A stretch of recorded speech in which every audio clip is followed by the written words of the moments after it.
véhicules qui sont garés juste derrière la porte. BP par 0,1 de passage ici. Le véhicule qui sont juste derrière la porte.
Puisque nous sommes pécheurs, commençons notre célébration eucharistique en reconnaissant.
Vous ne savez pas ce que vous demandez. Vous pouvez boire la coupe que je vais boire, être baptisé du baptême dans lequel il va être plongé. Il lui dit, nous le pouvons. Jésus leur dit, la coupe que je vais boire, vous la boirez. Et vous serez baptisé du baptême dans lequel il va être plongé. Quant à siéger à ma droite ou à ma gauche, ce n'est pas à moi de l'accorder. Il y a ceux pour qui cela est préparé. Les 10 autres qui avaient entendu se mirent à s'indigner contre Jacques et Jean. Jésus les appela et leur dit, vous le savez, ceux que l'on regarde comme chefs des nations les commandent en maître. Les grands leur font sentir leur pouvoir. Parmi vous, il ne doit pas en être ainsi. Celui qui veut devenir grand parmi vous sera votre serviteur. Celui qui veut être parmi vous le premier sera l'esclave de tous. Car le Fils de l'homme n'est pas venu pour être servi, mais pour servir et donner sa vie en rançon pour la plénitude. Je vous prie de vous les laisser vous lève. sommes venus rendre grâce au Seigneur et aussi pour écouter le roi. On parle de David, de Salomon, qui a dit le Seigneur, ni l'envie, ni la mort des ennemis, qui demande la sagesse, ni la richesse, ni la mort des ennemis, mais puisque tu as demandé le discernement, la sagesse. La sagesse, c'est ce qui fait d'abord la différence entre les humains et les divinité. Mais la sagesse est encore le don que doit avoir un homme. Ainsi donc, Seigneur mon Dieu, c'est toi qui m'as fait voir. Moi, un cœur attentif. Un cœur attentif. Un cœur attentif à tous les peuples, à tous les besoins du peuple. Un cœur attentif aux plus petits, à ceux qui sont marginalisés, à ceux qui sont oubliés. C'est ça la vertu d'un leader, de celui qui est appelé à conduire les autres, à conduire le peuple. Un cœur attentif. Donc la conservateur d'un cœur attentif, pour qu'il sache gouverner mon peuple et discerner le bien et le mal. Et ça fait partie des mots qui gangrènent notre pays. Ne pas savoir discerner le bien et le mal. Le bien est devenu le mal, et le mal est devenu le bien. En demandant cette sagesse de Dieu, David voulait justement aller à l'encontre de la pensée des hommes. Pour les hommes, pour les humains, pour les mortels, pour les hommes du monde. Lorsqu'on est chef, on va dominer. Comme Jésus le dit dans l'évangile de la Civile. Il dit ceux que l'on regarde comme les chefs des nations, les commandent au maître. Ça, c'est la manière de voir les hommes, les gens du monde. Commander en maître. Je donne l'ordre et on exécute.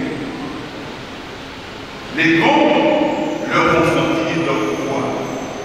Ça, c'est la logique du monde. On fait sentir le pouvoir aux autres. Mais le Seigneur veut que celui qui a la sagesse devienne plutôt le serviteur. C'est comme ça que David, Salomon, va demander la sagesse. Il ne demande ni la richesse, ni de longs jours, ni la mort de ses ennemis, mais il demande la sagesse. Donc, on a conservé un cœur attentif pour qu'il sache gouverner ton peuple et discerner le bien et le mal. Sans cela, comment gouverner ton peuple qui est si important? Sans la sagesse, comment gouverner le peuple? Sans être attentif aux petits, aux oubliés, aux marginalisés, comment bien gouverner le peuple? Ça, c'est une vertu que nous devons demander au Seigneur.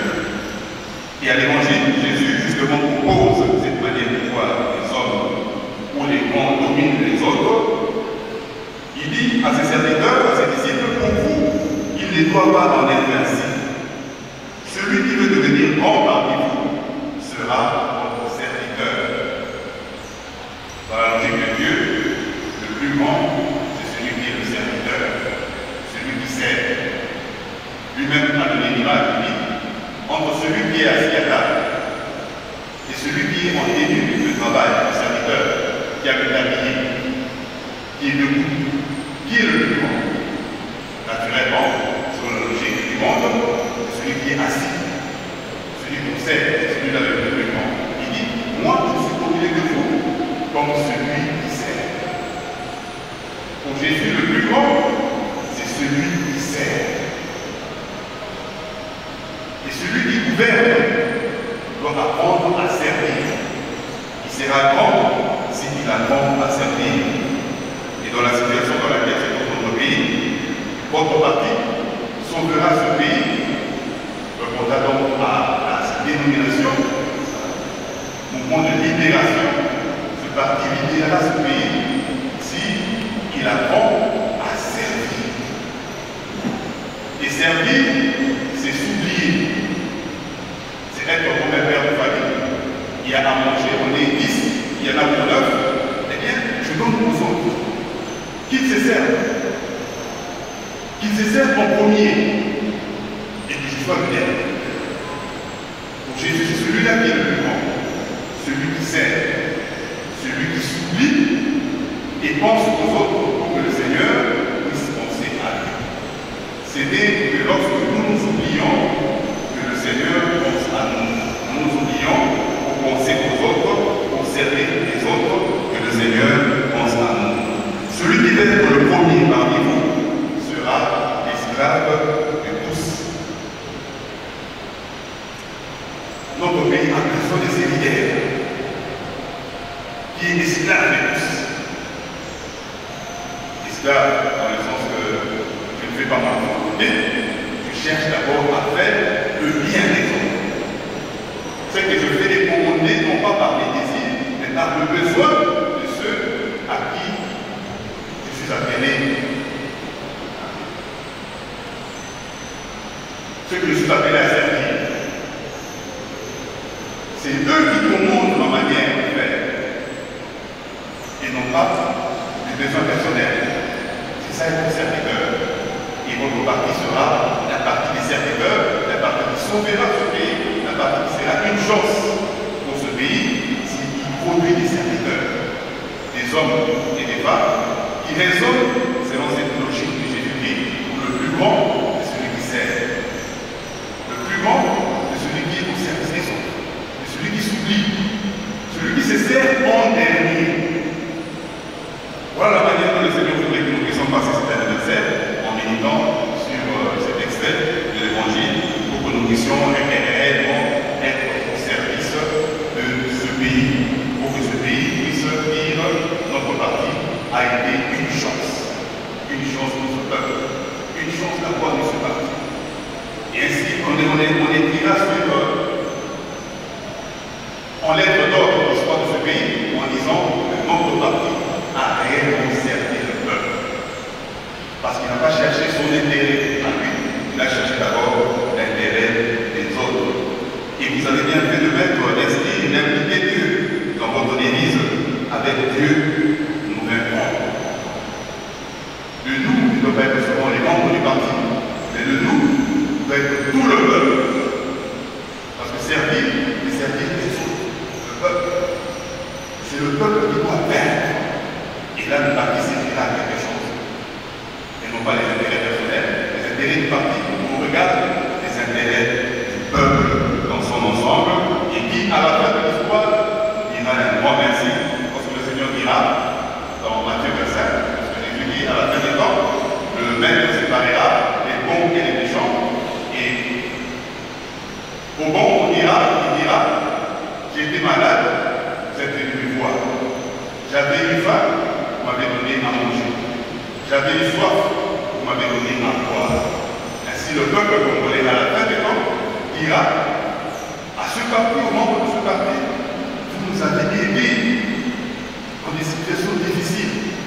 Nous avons manqué d'hôpitaux. Vous avez travaillé pour que nous ne soyons pas des hôpitaux. Nous avons manqué d'écoles dans ce pays. Vous avez travaillé pour que nous ne soyons pas des écoles.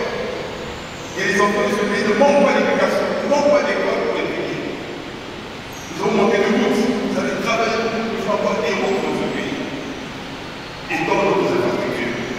Et ça sera pour nous une occasion de dire au Seigneur, merci pour tout ce que vous avez fait pour nous, pour ce pays. Merci pour nous avoir donné ce pays, ce parti, ce grand parti qui a réellement servi ce pays et lui a permis d'aller de l'avant.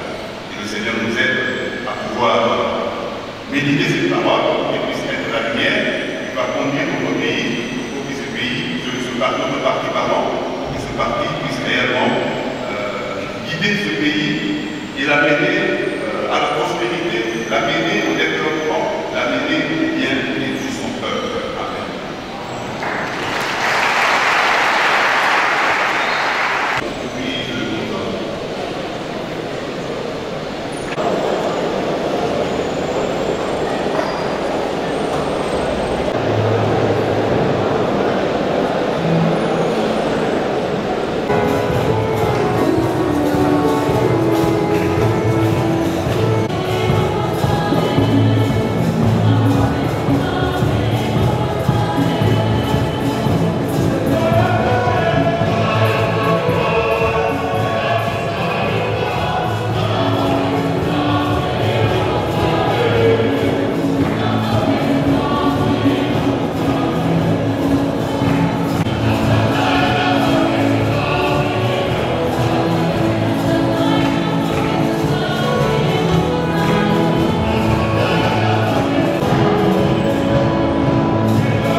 Dans la charité du Christ, donnez-vous la paix.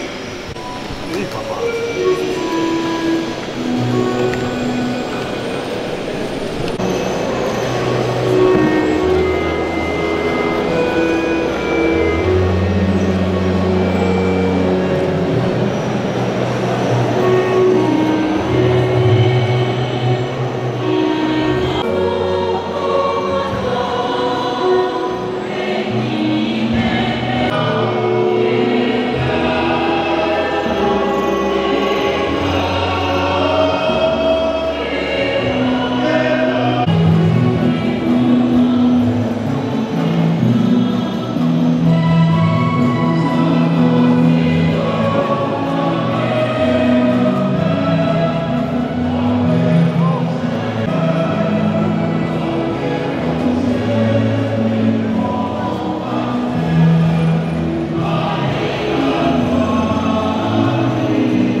À l'entente de ces 26 ans d'existence révolue, riche d'histoire et hauts faits, d'enseignements, d'expériences et de sacrifices, le MLC, par sa maturité, se doit de donner sa propre lecture de l'histoire et entrevoir de manière anticipée les enjeux à venir. Le mouvement de libération du Congo, avec ses millions de membres, répartis sur 79 fédérations à travers le pays et ses représentations extérieures, rend un hommage sincère à ceux de nos camarades qui reposent dans la paix du Seigneur. Notre regard doit résolument être tourné vers la transformation de notre pays. Notre priorité est de nous doter de moyens humains et des ressources nécessaires pour implémenter la réforme profonde et durable de notre pays. Ce développement doit être guidé par une vision résolue de paix et de sécurité pour tous, une justice distributive équitable et la levée des obstacles qui maintiennent nos provinces enclavées. Enfin, nous devons impérativement investir dans la formation de nos compatriotes afin de doter nos jeunes, femmes et hommes des compétences nécessaires pour relever les défis futurs. Ensemble, avec courage et détermination, nous allons bâtir un Congo plus juste et plus prospère.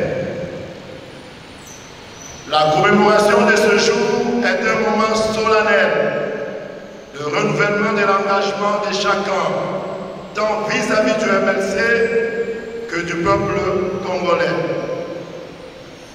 Et cet engagement peut se décliner en la trilogie consubstantielle suivante. Le choix de la liberté par la lutte pour un État qui ordonne et qui protège. La promotion de l'égalité par la garantie des libertés individuelles. La promotion de l'unité nationale par la défense de l'intégrité de notre territoire. Avec Dieu, Jean-Pierre Bemba Bombo, par délégation, Baba Lawal Fidèle. Merci.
Ça va?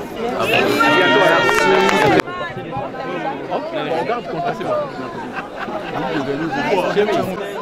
Ça va?